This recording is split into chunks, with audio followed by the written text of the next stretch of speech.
Madame, Monsieur, bonsoir. Voici les titres de l'actualité de ce mercredi 6 août. La flamme olympique est de retour à Pékin après un périple mondial parfois mouvementé. De nombreuses personnalités et des anonymes sont venus assister au passage de la flamme qui n'aura jamais autant voyagé qu'avant ces JO. Nicolas Sarkozy, le président de la République, ne rencontrera pas le Dalai Lama lors de sa visite en France. Pendant la deuxième moitié du mois d'août, en revanche, son épouse Carla assistera à l'inauguration d'un temple bouddhiste en présence du dignitaire tibétain. Vague de chaleur en France, à Paris, dans l'Est et dans le Nord, le thermomètre atteint les 30 degrés. On recherche un peu de fraîcheur, tandis que des orages sont à redouter dans 40 départements, dans le centre et dans le reste, dans l'ouest du pays. Ils sont placés en vigilance orange par Météo France.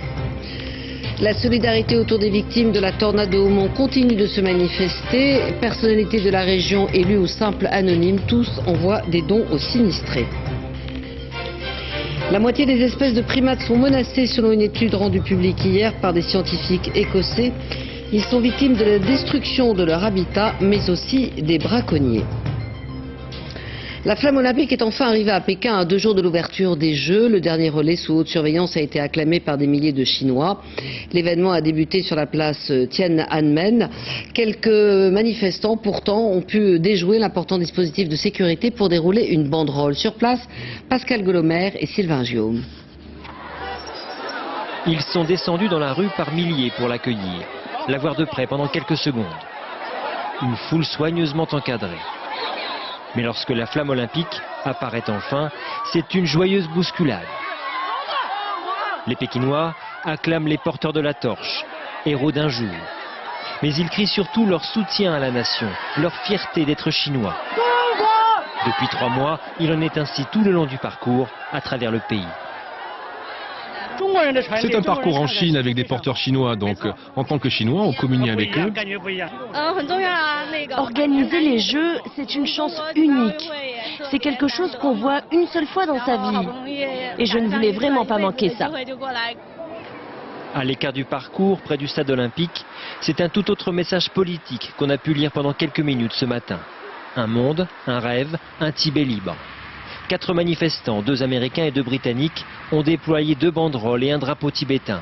Ils ont même eu le temps de donner une interview par téléphone. Nous avons mené cette action pour souligner l'utilisation de ces JO par les autorités chinoises comme outil de propagande. Ils camouflent ainsi leur bilan sur les droits de l'homme. La police les a interpellés et leur a donné l'ordre de quitter le pays. Pas un mot de leur action dans les médias officiels. L'opinion chinoise n'en saura sans doute rien. C'est pas une bonne chose pour les JO. Mais c'est impossible que cela soit arrivé. Tu l'as vu de tes propres yeux, toi? C'était inévitable, même si on préférait que ça n'arrive pas. Que les Jeux soient une tribune politique, ce n'est pas une nouveauté. Mais dans un pays qui ne respecte pas la liberté d'expression, chaque manifestation devient un petit événement, au moins à l'étranger. Et celle d'aujourd'hui n'est certainement pas la dernière. Nicolas Sarkozy s'est dit persuadé que les Français feraient, je cite, des étincelles au JO de Pékin où il assistera vendredi à la cérémonie d'ouverture. Un voyage express de 12 heures. En revanche, le président de la République ne rencontrera pas le Dalai Lama lors de sa prochaine visite en France et son épouse qui sera présente à l'inauguration le 22 août d'un temple bouddhiste aux côtés du Dalai Lama. Alors, cette subtilité diplomatique, eh bien, vous allez nous l'expliquer, Alexandre Cara, où vous êtes en direct de l'Élysée. Oui, c'est ici qu'on a appris il y a 1 heure à peine par un communiqué que Nicolas Sarkozy ne rencontrerait pas le Dalai Lama lors de sa visite en France. La nouvelle est opportune à 48 heures du voyage pour Pékin de Nicolas Sarkozy, en tout cas pour se concilier les autorités chinoises. Et c'est véritablement un exercice qui s'apparente au grand écart que fait le président de la République, puisque le communiqué ajoute que dans le même temps, l'épouse du président assistera à une cérémonie religieuse aux côtés du Dalai Lama, histoire de se concilier probablement les défenseurs des droits de l'homme et du Tibet. Vous vous souvenez, il y a peu de temps, Nicolas Sarkozy avait dit que ce n'est pas la Chine qui dicterait l'agenda du président français. En tout cas, ce soir, on a le sentiment qu'à défaut de dicter l'agenda de Nicolas Sarkozy, elle l'influence un peu. Merci Alexandre pour ces précisions. Et parce que le programme des Jeux Olympiques est très chargé, pour certains la compétition a déjà commencé avant même le coup d'envoi officiel. C'est le cas du football féminin, signe qui sera sûrement interprété favorablement. Les Chinoises ont battu les Suédoises 2-1. Au total, 12 équipes de football féminin sont engagées dans ces Jeux Olympiques. Pour l'équipe française de natation, c'est le début des entraînements dans l'extraordinaire bassin olympique aux dimensions d'un stade de football. Alors aux côtés de Laure Manodou et d'Alain Bernard, ils sont 31 nageurs en compétition. Selon les pronostics, ils pourraient remporter de 6 à 12 médailles et font figure de favoris, ce qui ne les empêche pas de gérer cette pression avec bonne humeur. Julien Benedetto et Jean-Marc Noutouk. Les exploits n'ont pas encore retenti, mais on parle déjà d'elle. La piscine fabuleuse aux 17 000 places, 180 mètres de long, 30 mètres de haut. Le cube d'eau, comme on le surnomme, va abriter pendant 2 semaines les rêves les plus fous. Son armature est écologique, un mélange d'acier et de plastique qui laisse passer la lumière et permet de diminuer de 30% la consommation d'énergie. La prouesse architecturale impressionne Alain Bernard, qui découvre le site avec des yeux d'enfant. Et on s'est dit voilà les gars, on en a chié cette année, mais regardez où on y est là pour de vrai, même si on savait qu'on était qualifié au championnat de France, et quand on rentre là-dedans, on se dit voilà, c'est beau et on apprécie le moment, mais bon après c'est canalisé, il faut se mettre à l'eau, il faut travailler, voilà. C'est dans cet écrin que va peut-être se jouer la dernière conquête de Laure. Laure Manodou, championne olympique en titre, arrive à Pékin après une préparation compliquée. Changement d'entraîneur, de combinaison, performance moins brillante. Et puis il y a cette confession étonnante ce matin, ce seront sans doute ses derniers Jeux Olympiques. J'ai plus trop de mauvais stress et je me dis que ça peut être les derniers Jeux que je vais vivre et peut-être mon dernier podium j'espère, ou je sais pas encore, donc faut bien profiter. Portée par ces 2 stars, la natation française espère battre le record d'Athènes, 6 médailles. Les 33 athlètes tricolores ont le potentiel pour en obtenir le double. L'équipe de France de natation n'a jamais été aussi forte. Les épreuves d'équitation qui doivent débuter samedi à Hong Kong pourraient être perturbées par la météo. Une tempête tropicale, vous le voyez, a balayé une partie de la ville ce matin. Mais les chevaux sont restés à l'écurie où ils bénéficient d'un confort 3 étoiles puisque la climatisation est réglée sur 23 degrés. À Paris, en revanche, tout le monde n'a pas l'avantage de travailler dans une ambiance tempérée. Le thermomètre a grimpé à plus de 30 degrés aujourd'hui et pour ceux qui travaillent, les conditions sont souvent difficiles. Chose vue dans la capitale avec Édouard Bergeon et Samuel Humez. 17h23, actualité brûlante, 37 degrés dans la capitale. Nous engageons alors une course contre le soleil, mais impossible de le semer. Il est partout, brûlant dehors comme dedans. Ordinateur en fusion, cerveau en ébullition, dans les bureaux de cette maison d'édition, seuls les pieds sont au frais. On est un petit peu abrutis par la chaleur, donc on sort un petit peu, on va aux toilettes, on va acheter des choses, on essaie de s'aérer. Et ce qu'on essaie de faire aussi, c'est d'aérer en créant un courant d'air, en ouvrant toutes les portes. Plage de Juan-les-Pins. Qu'il fait bon. Non, pardon, nous sommes au Trocadéro. 18h12. Monsieur, lui, n'a pas traîné au bureau. Ingénieur commercial, donc bon en commerce, mais pas en tenue estivale. Faudrait mieux plonger, hein. Ouais, mais ça va suffire, là? Je fais comment? Avec mon costume? Ça va suffire, ça? Bah non. Non, ça va pas suffire, mais bon, on fait contre mauvaise fortune bon cœur, quoi. J'ai pas mon maillot de bain, moi. Oui. À 2 rayons de soleil, Elisabeth, québécoise, en vacances à Paris depuis un mois, dévore un bon polar. Moi, j'avais entendu dire qu'à Paris, c'est particulièrement gris. Mais à date, j'ai été très choyée par la température, effectivement. Il y a trop de lumière et il est trop chaud. Bref, ce 6 août à Paris, ce n'est pas la canicule dans la capitale, mais une capitale chaude, en vacances et ensoleillée.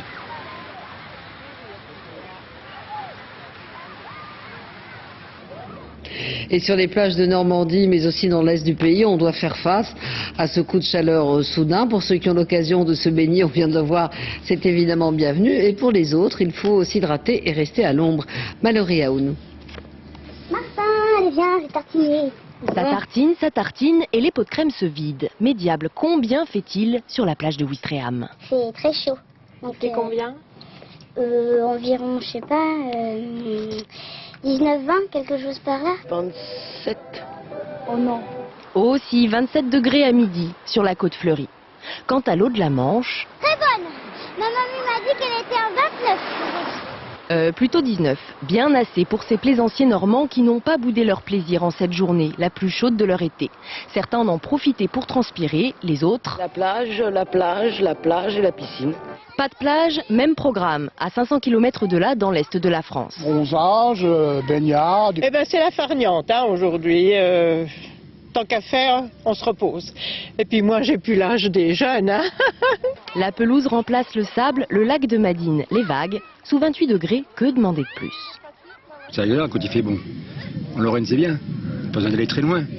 C'est l'offensive du soleil qui n'ira pas bien loin. Pluie et orages prendront leur revanche sur l'ensemble de la France demain, dès ce soir sur Ouistreham. Oh, même si on a la pluie, c'est pas...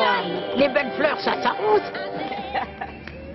Et selon Météo France, on redoute de nouveaux orages cette nuit avec de fortes rafales de vent et des risques de grêle dans 40 départements. Vous les voyez sur cette carte, notamment en Île-de-France, dans le centre et le nord-est du pays où les autorités incitent chacun à éviter de sortir ce soir. Dans l'Hérault, pollution de la mer entre Carnon et la Grand-Motte. La baignade est interdite et les forces de l'ordre ont dû faire évacuer les baigneurs. C'est un navire qui a rejeté ses eaux usées au large. Les vacanciers sont évidemment consternés et les autorités aussi parce qu'en dehors de la baignade, avec ce temps, il n'y a pas grand-chose à faire d'autre. En Espagne, alerte aussi à la canicule déclenchée. À Madrid, les touristes suffoquent. Ils ne sont pas les seuls, vous le voyez dans ce zoo où les températures atteignent 40 degrés. On distribue des blocs de glace aux ours et chacun tente de se rafraîchir comme il peut. Dans le nord du pays où s'est abattue la violente tornade qui a fait 3 morts il y a 3 jours, la solidarité se renforce. Les dons affluent pour les quelques 500 familles sinistrées. Et demain, Michel Alliot-Marie réunira élus et services de l'État pour évaluer les besoins de ceux qui ont tout perdu. Marianne Mas et Dominique Mas. La salle des fêtes d'Aumont, hier, la même, aujourd'hui. En à peine une journée, les dons ont afflué des 4 coins de France, des produits de première nécessité, des monceaux de linge à trier et beaucoup de bonne volonté. Quand on voit tant de choses, on trie des affaires de bébés et tout, c'est terrible, franchement, c'est terrible. Du 43, on n'en a pas trouvé, là. On va regarder encore des cartons, on va regarder sur les trous. Hein. Alors du 40 pour la dame, j'en ai eu. Il y a une dame, elle est à pantoufle là-bas. Elle n'est pas venue hier, elle n'a pas osé, alors elle vient aujourd'hui, elle est assise là-bas et on lui prépare ses chaussures. Pas facile de venir demander, car si certains ont tout perdu, reste quand même un peu de dignité. Ils ont un peu honte de venir demander. Alors sinon, sur le logement, on leur disait, mais il faut y aller. C'est pas une mendicité, c'est une aide qu'on vous donne. Ça serait mieux qu'avec vos pantoufles. Ça passe là? Moi j'ai hésité, mais je suis venue quand même. Parce que moi je suis quelqu'un de battant, alors mais c'est vrai que c'est dur à encaisser parce qu'on dirait que c'est une guerre qui est arrivée. Une guerre où l'ennemi aujourd'hui c'est le manque de matériel, d'argent tout simplement. Balaz aimerait juste pouvoir s'acheter la tronçonneuse qu'il réclame depuis 3 jours pour retrouver sous les décombres ce qui était sa maison. Dans le malheur là, ça a fait une espèce de solidarité entre voisinage, entre bénévoles, mais voilà, ce qu'on demande c'est surtout de l'aide, la solidarité nationale, de l'aide au moins de l'État. De l'eau. Ironie du sort, depuis la tornade, la météo semble elle aussi solidaire des sinistrés. Il a fait 34 degrés aujourd'hui, mais on annonce des orages. Il faut à nouveau retrouver des toits de fortune. Justement, compte tenu du risque de nouveaux orages, la préfecture a demandé à tous ceux qui ont choisi de rester dans leur habitation endommagée de se mettre à l'abri. Certains habitants, de peur que leur maison ne soit pillée, n'ont pas voulu la quitter, mais il pourrait y avoir à nouveau des vents très forts et très violents cette nuit. Enfin, j'ajoute que France Télévisions lance aussi une opération de solidarité en faveur des victimes de la tornade avec l'association des maires du Nord. Des appels aux dons seront diffusés sur France 2, France 3, France 4, France 5 et France O. Vous pouvez envoyer vos chèques à l'adresse suivante: Association des maires du Nord, Solidarité Sambre, boîte postale 11 79 59 013, Lille Cedex. Et puis en Corse, un nourrisson de 8 mois est mort. Il a été tué par une pierre lancée du haut des remparts de Bonifacio par 2 jeunes désœuvrés. La pierre qui n'a pas été retrouvé par les enquêteurs était de grosse taille, d'après le témoignage de la mère. Selon l'un des deux jeunes âgés de 13 ans, il voulait lancer la pierre en direction de la mère, mais elle aurait rebondi sur la paroi. Une reconstitution des faits est prévue pour vérifier si l'hypothèse d'un ricochet est possible. Les deux jeunes ont été entendus par le procureur et ont été déférés au parquet. Accident du ULM près de Belfort. Le biplace qui participait au Tour de France ULM s'est écrasé peu après le décollage. Les deux victimes à bord, un père âgé de 59 ans et son fils de 33 ans, originaire de Niort, sont tous les deux morts sur le coup. Pour la première fois cette année, les Français ont moins roulé sur les autoroutes. Le trafic y a baissé de 4% en juillet. À cela deux raisons, le prix d'entrée, mais également le fait que les Français sont moins partis. Explication Romain Messi et Valérie Lucas. Englués sur la route des vacances, ceux-là n'ont pas forcément vu la différence. Et pourtant, le trafic sur les autoroutes françaises a baissé de 4% en juillet par rapport à l'an dernier. Une tendance commune à l'ensemble des réseaux au deuxième trimestre. Moins 2,1% de trafic sur les autoroutes Paris-Rhin-Rhône, moins 2% sur ASF, moins 1,2% sur Escota. Dernier exemple en date, le grand chassé-croisé du week-end dernier a cumulé 130 km de bouchons de moins qu'en 2007. Les sociétés d'autoroutes croient savoir pourquoi. C'est essentiellement le prix du carburant qui a augmenté de plusieurs dizaines de pourcents depuis l'année dernière, alors que le prix du péage n'a augmenté que de 3%. Donc c'est pas le péage, c'est clairement le carburant. La hausse du prix de l'essence qui explique la chute de la consommation de carburant depuis juin et peut-être aussi que les automobilistes n'hésitent plus à emprunter un itinéraire B. Une nationale, un maximum de voies rapides quand il y en a, mais l'autoroute rarement. Avant oui, je préférais les autoroutes pour gagner un peu de temps, mais là maintenant non. Franchement non. Pourquoi? Parce que c'est coûteux. La SNCF de son côté annonçait 4 millions de voyageurs le week-end dernier, c'est plus qu'en 2007. Mais il faudra attendre le bilan de fin d'été pour affirmer que le train profite ou pas d'une voiture de moins en moins économique. Les tarifs sociaux pour le gaz et l'électricité vont être relevés. Ils vont désormais bénéficier à 2 millions de ménages. Pour les personnes isolées, le plafond de ressources passe à 620 € par mois. Il permet une réduction de 30 à 50% du tarif en fonction du nombre de personnes habitant au foyer.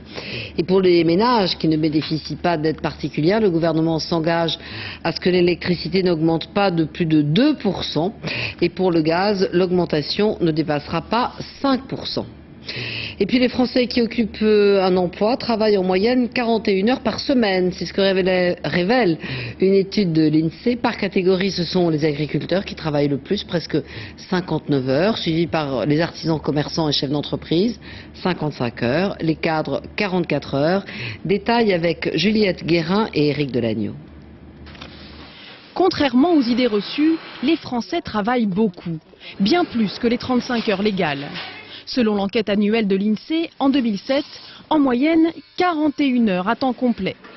38 heures pour les ouvriers, 44 pour les cadres et même 59 heures pour les agriculteurs. On n'est plus véritablement dans l'état d'esprit du début des années 2000 où on pensait qu'il fallait partager le travail, qu'il fallait réduire le temps de travail pour réduire le taux de chômage.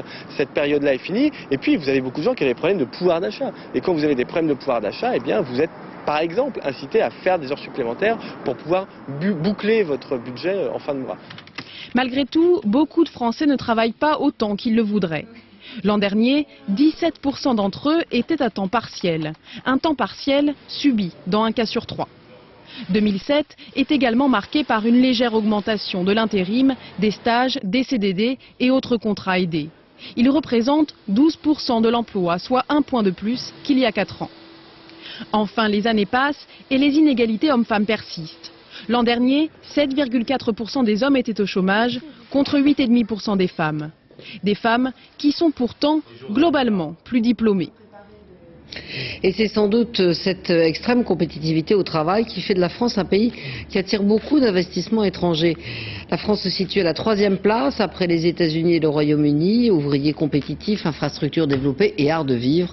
Autant d'arguments qui séduisent. C'est le dossier de ce soir. Reportage en Poitou-Charentes et en région parisienne, signé Sophie Brune et Samuel Humez. Poitou-Charentes, région laitière depuis la fin du 19e. En pleine campagne, un laboratoire de microbiologie. Et ce sont les nouvelles bactéries sélectionnées sur les fromages traditionnels que nous avons ? Ces chercheurs, presque tous français, travaillent pour une entreprise danoise. Danesco s'est implanté ici en 2004. Son patron, Egon Beck-Hansen, était attiré par un savoir-faire très local, la fabrication du fromage. Une activité qui, aujourd'hui, relève plus de la recherche scientifique que du terroir. Le résultat de nos recherches, ce sont des micro-organismes sélectionnés et caractérisés, qui sont ici, par exemple, sous cette forme, sous la forme de petites boulettes congelées, et qui vont être utilisées, par exemple, dans ce cas-ci, pour fabriquer des fromages. La fermentation des produits laitiers, un domaine dans lequel la France excelle. Alors à Danger-Saint-Romain, Danesco a prévu de s'agrandir. L'entreprise emploie déjà une cinquantaine de chercheurs et prévoit 25 embauches d'ici 3 ans. Elle investit 8 millions d'euros dans la construction d'un nouveau centre. Nous sommes en France pour 2 raisons. D'abord, nos clients sont les groupes de l'industrie agroalimentaire qui sont établis ici. Et la France dispose aussi d'excellents instituts de recherche en microbiologie. Les héritiers de Pasteur sont très nombreux. De la campagne à la région parisienne. Dans cette zone d'activité de Cergy-Pontoise, il flotte comme un air d'Asie. Huawei, un équipementier chinois de télécom, a installé ici son siège pour la France et l'Europe de l'Ouest. Le marché français des télécoms est en effet un des plus dynamiques. 200 salariés travaillent ici, dont une moitié de Chinois, et ni les 35 heures ni le niveau des salaires ne sont un problème pour le patron. En ce qui concerne nos propres employés, mais aussi chez nos clients et nos concurrents, les Français sont très professionnels. L'important, ce n'est pas combien de temps ils travaillent, mais leur efficacité. Ils font vraiment du très bon travail. La qualification de la main-d'œuvre est un argument clé pour faire venir des entreprises. En 2007, la France a attiré 108 milliards d'euros d'investissements étrangers. C'est presque 2 fois plus que la Chine. L'allocation de rentrée scolaire distribuée sous conditions de ressources aux familles ayant des enfants scolarisés entre 5 et 18 ans. Elle s'élèvera à 272,59 € pour les plus jeunes et à 297,59 € pour les plus âgés. Elle sera distribuée à partir du 20 août. Et puis on a appris aujourd'hui qu'un nouvel incident s'était produit à Tricastin au mois de juillet avec un rejet plus important de carbone 14 que prévu. Toute activité a été interrompue dans l'atelier concerné. Selon la société, l'impact de ce rejet sur l'environnement et la population est jugé très faible. L'affaire des frégates de Taïwan pourrait être enterrée. Un non-lieu général a été requis pour cette affaire, où plusieurs personnalités avaient été suspectées de toucher des commissions. Roland Dumas, ancien ministre des Affaires étrangères, dit regretter cette réquisition de non-lieu. Explication, Lionel Feuerstein. C'est un naufrage retentissant. 12 ans d'enquête sur l'affaire des frégates de Taïwan, pour rien. Les juges Renaud Van Ruymbeck et Xavier Simeoni n'ont pas réussi à prouver l'existence de commissions pour la vente des frégates. Et pourtant, le dossier est explosif. En 1991, pour l'entreprise publique Thomson CSF, cette vente constituait le marché du siècle. Un marché à ne surtout pas perdre, quitte à verser d'énormes commissions. Pour remporter ce contrat de 2,5 milliards d'euros, elle reversera à des intermédiaires plus de 450 millions. Des fonds qu'elle destine en priorité à des militaires et industriels taïwanais. En 1993, cet officier menace de tout révéler à la presse. Il est abattu. Le colonel Yin avait remarqué que des commissions importantes avaient été versées. Il voulait mettre des bâtons dans les roues de ceux qui ont voulu toucher de l'argent. Il est parti avec son secret. Des commissions ont également été perçues en Chine et en France. Alfred Sirven et Christine Devier-Joncourt ont été rémunérés pour leurs activités de lobbying. Mais en France, tous les gouvernements, de droite comme de gauche, ont toujours refusé de livrer à la justice des documents classés secret défense. L'ancien ministre des Affaires étrangères, Roland Dumas, l'avait dénoncé dès 2001. Ce soir, il regrette que la justice ne puisse enquêter jusqu'au bout. C'est une affaire qui a commencé déjà en 1995, qui a empoisonné l'atmosphère pendant toute cette période, qui a dérivé sur le plan politique et qui se termine en eau de boudin. C'est pas glorieux pour la justice française qui n'a pas pu franchir le barrage des pouvoirs publics sur le secret défense. Comble de l'ironie, à présent, Taïwan demande à être remboursé pour toutes les commissions versées. 17 ans après, la France pourrait être ainsi condamnée à payer plus de 600 millions d'euros d'indemnités.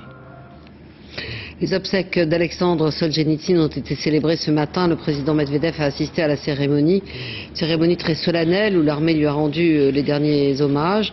Ce sont en effet des officiers qui ont porté le cercueil de l'écrivain jusqu'au monastère de Donskoï de Moscou, qui est un des hauts lieux de l'orthodoxie russe. Le chef de l'État a d'ores et déjà demandé qu'une rue de la capitale porte le nom d'Alexandre Solzhenitsyn. En Mauritanie, coup d'État 15 mois après l'élection d'un nouveau président qui voulait renforcer l'unité du pays, mais manifestement il n'a pas pu surmonter la déplorable situation économique et sociale du pays. Explication Jean-Marc Elouz. Les soldats de la garde présidentielle se sont retournés ce matin contre le président mauritanien. Le chef de l'État voulait limoger plusieurs de leurs chefs, ils l'ont donc destitué et emmené vers une destination inconnue. Un coup d'État militaire sans un seul coup de feu. Ce soir, l'armée contrôle Nouakchott, la capitale. Il y a des contingents de militaires qui sont bien placés sur tous les carrefours, les principaux carrefours de la capitale Nouakchott, aux alentours des marchés, aux alentours de la radio et de la télévision et encore aux environs de la présidence. Quelques centaines de Mauritaniens ont manifesté ce matin, les uns pour se réjouir de la mise à l'écart d'un président qui n'avait pu les protéger de la hausse des prix alimentaires, les autres pour s'inquiéter du retour des militaires. Je condamne cet acte des militaires qu'ils ont fait. C'est formellement interdit de faire un coup d'État, accepter un coup d'État militaire dans ce pays actuellement. Nous sommes contre. C'est une violation des droits de l'homme. Tout le monde, il n'a pas trouvé à manger. Tous les prix augmentés. Premier président mauritanien à être élu démocratiquement, voilà 15 mois à peine, le président Abdallahi avait récemment perdu nombre de ses soutiens parlementaires. Et les militaires le jugeaient trop mou vis-à-vis du terrorisme islamique, surtout après l'assassinat l'an dernier dans le sud du pays de 4 touristes français et le meurtre de 3 militaires mauritaniens. Aux États-Unis, un orage tropical a ravagé une partie des côtes du Texas. Il y a eu aussi des dégâts dans l'Illinois et dans l'Indiana. Près de 300 000 foyers sont privés d'électricité.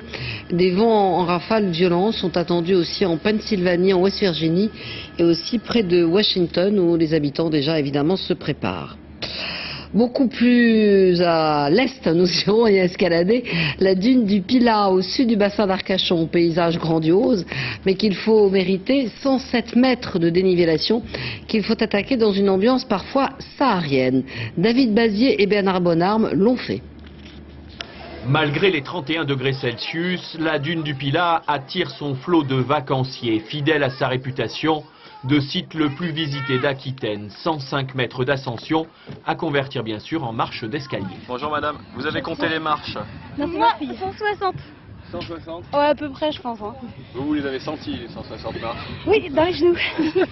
Plus authentique, certains évitent l'escalier, ce qui suscite toujours quelques regrets. Monter, c'est super dur. Surtout pas en passant par le sable, c'est quelque chose. Peut-être qu'on aurait dû prendre des escaliers. Pourquoi vous êtes passé par le sable? Parce qu'on voulait faire un peu de sport. Quand on arrive, la vue est magnifique. Hein. C'est le bonheur, ouais. Ah là, ça vaut le coup. Car toutes les cartes postales du bassin d'Arcachon sont là, sous les yeux. Le banc d'Arguin, le Cap Ferré, Arcachon, que c'est bon de dormir au milieu des cartes postales. Pour d'autres, l'intérêt de la pente est le même qu'en hiver à Val d'Isère. Ce qu'il faudrait ici, c'est un tire-fesse. C'est vraiment dur de remonter. Les moniteurs de colonies de vacances, eux, choisissent la pente la plus abrupte, non sans arrière-pensée. Pour leur faire voir le paysage et puis pour aller les baigner de l'autre côté, là où il n'y a pas de vagues pour une fois. En même temps, ils sont fatigués aussi. Ouais, et puis ils ne cassent plus les pieds le soir, ouais. C'est pour ça. Mais sans oublier l'intérêt pédagogique. Sous l'effet de l'érosion naturelle, la dune avance vers l'intérieur de 4 mètres par an, bien moins vite que lors de la descente. Dans les Pyrénées-Orientales, la pittoresque ville de Collioure est envahie au point que le maire a décidé de réduire la fréquence des bateaux de promenade qui accostent dans le port. Les compagnies sont furieuses, mais les habitants approuvent. Hélène Vergne et Gilles Roffineau. La mer est très calme, bonne visibilité, temps chaud, je vous souhaite une agréable promenade. C'est l'un des moyens les plus pittoresques d'accéder à Collioure. Les vacanciers et les compagnies de bateaux l'ont bien compris. Mais le maire vient de réduire de moitié le nombre de rotations. Le capitaine ne décolère pas. On n'a pas besoin d'une demi-heure pour embarquer 40 ou 50 passagers. C'est pas vrai. C'est pas vrai. Et je vais vous faire la preuve A plus B.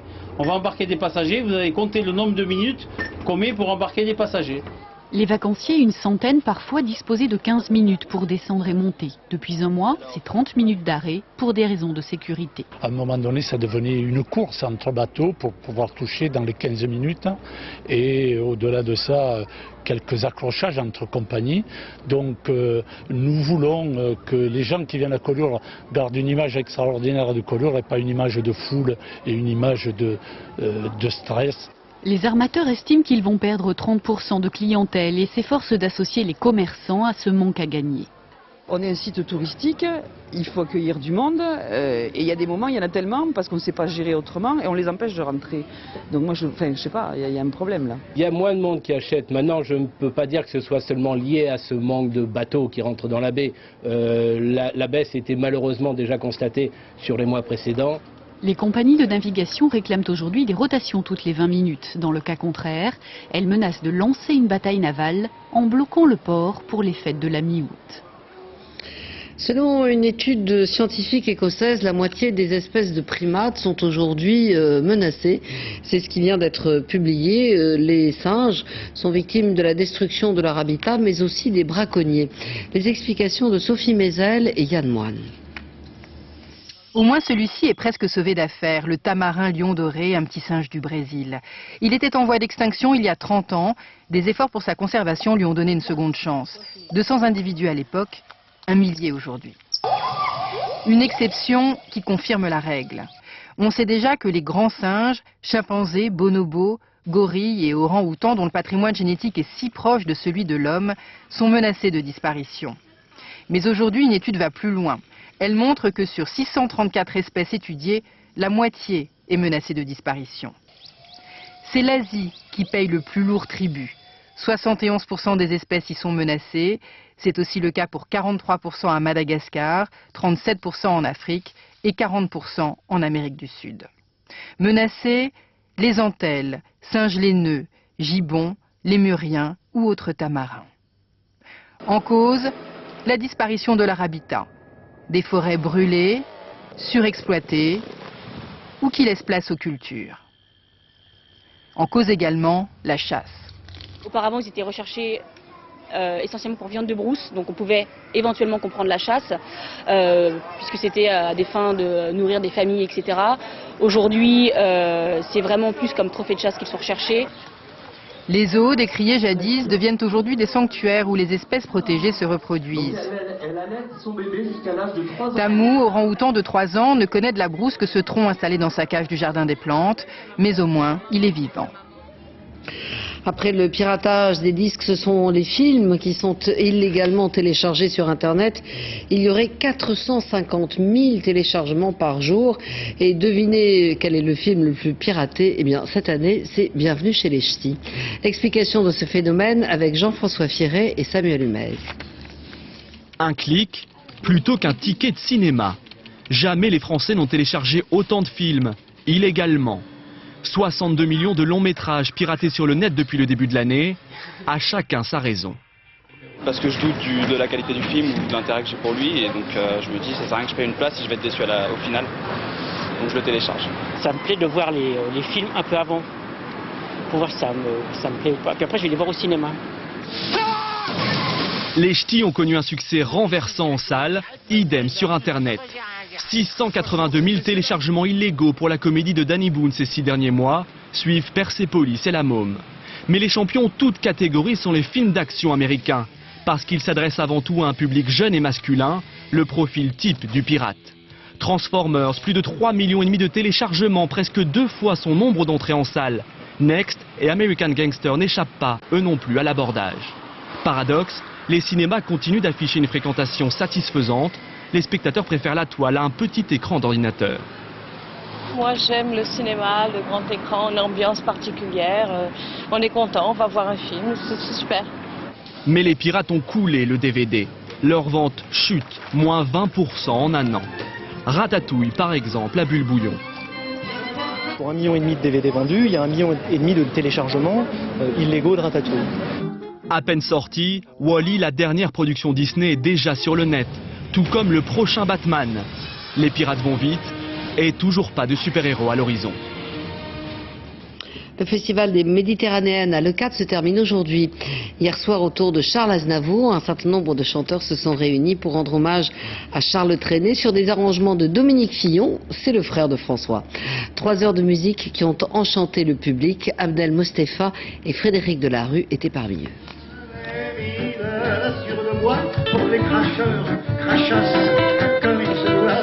En ce début d'après-midi à Leucate-Plage, tout semble baigné, alors qu'Aznavour et Sanseverino répètent un titre de Charles Trenet, Le Grand Café.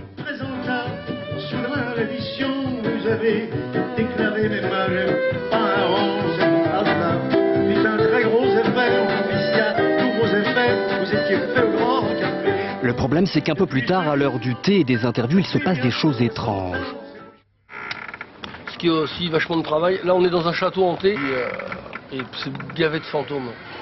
Et Sanseverino nous fait même froid dans le dos. Les dernières fois que j'étais avec des vieux chanteurs comme ça, il y en a 2 qui sont morts. Donc là aujourd'hui j'espère que ça n'arrivera pas. Alors Linda Lemay, seule ou avec Aznavour sur scène? Regarde un peu de quoi t'as l'air. T'es encore sous comme un cosaque.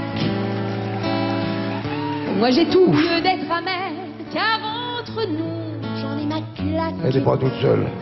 De te voir ivre chaque soir. Oh, à peine. Aznavour, bel et bien là, 84 ans et toutes ses dents à montrer pour défendre la chanson française. La richesse de la France, c'est son écriture, c'est pas sa musique. La musique est américaine, elle est merveilleuse, la musique américaine. La musique anglaise est formidable. Les jeunes d'ailleurs sont très proches de cette musique. Mais justement, ce qu'il faut, c'est sauvegarder notre patrimoine écrit. C'était une soirée unique pour célébrer un Charles mort, avec un Charles bien vivant, accompagné des artistes de sa maison d'édition, les Linda Lemay, Grand Corps Malade, Agnès Bill, héritier d'une chanson à la française. Avant de refermer ce journal, je vous en rappelle la principale information. La flamme olympique est de retour à Pékin. Après un périple mondial parfois mouvementé, de nombreuses personnalités et des anonymes sont venus assister au passage de la flamme qui n'aura jamais autant voyagé qu'avant ces Jeux Olympiques. Nicolas Sarkozy, le président de la République, assistera vendredi à la cérémonie d'ouverture. En revanche, c'est son épouse, Carla, qui accompagnera le Dalai Lama à l'occasion de l'inauguration d'un temple bouddhiste en France. C'est la fin de ce journal. Merci à vous de l'avoir suivi. Tout de suite, la météo avec Tania Young. 20h50, Belleville Tour. Demain à 13h, vous avez rendez-vous avec la pétillante Sophie Le Saint. Très bonne soirée à tous. Je vous retrouve demain à 20h. Bonne soirée sur France 2. Au revoir.